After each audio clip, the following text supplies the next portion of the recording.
5 core propositions identified by the National Board for Professional Teaching Standards highlight teacher commitment, competency, reporting, reflection, and collaboration. Each of these is part of good teaching.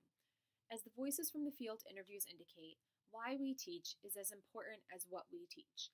The resounding response when we examine why we became teachers is best expressed by Sonia Nieto when she says that teachers view teaching as a calling and they are driven by a sense of service. Veteran teacher Amy Summers explains how much teaching has changed her during her tenure.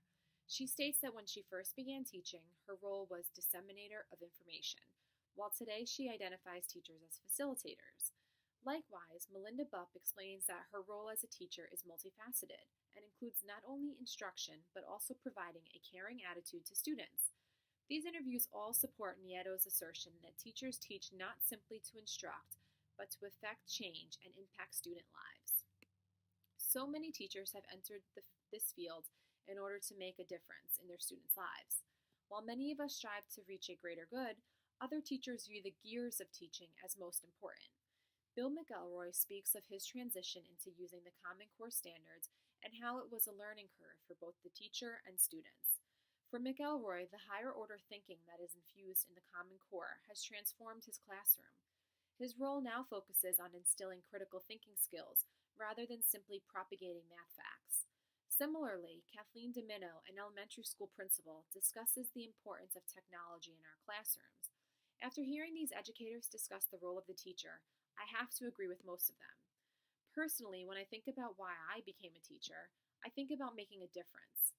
Hearing other educators discuss the role of standards and technology does make me think about how important each of these components are to education.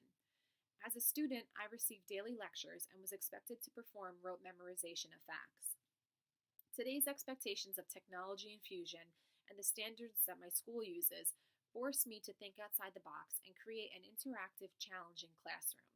If I was interviewed, my response would include much of what these educators have discussed. Teacher professionalism, as described in the professional dispositions, includes the way we dress, communicate, and collaborate, as well as the non-academic records we keep and the advocacy we provide for our students and their families.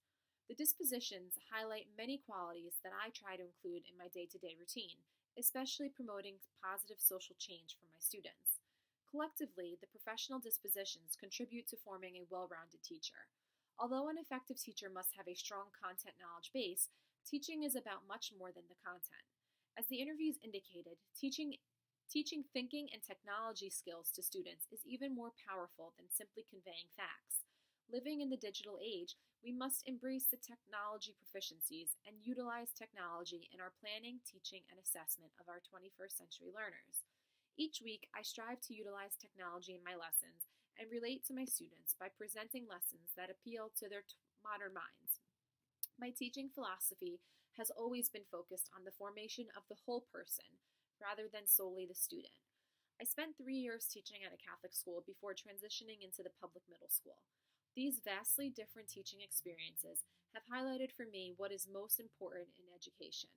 I hope to not only influence my students to be better mathematicians, but also to be kinder and more aware individuals. I hope that my students will one day remember my class and consider becoming teachers themselves.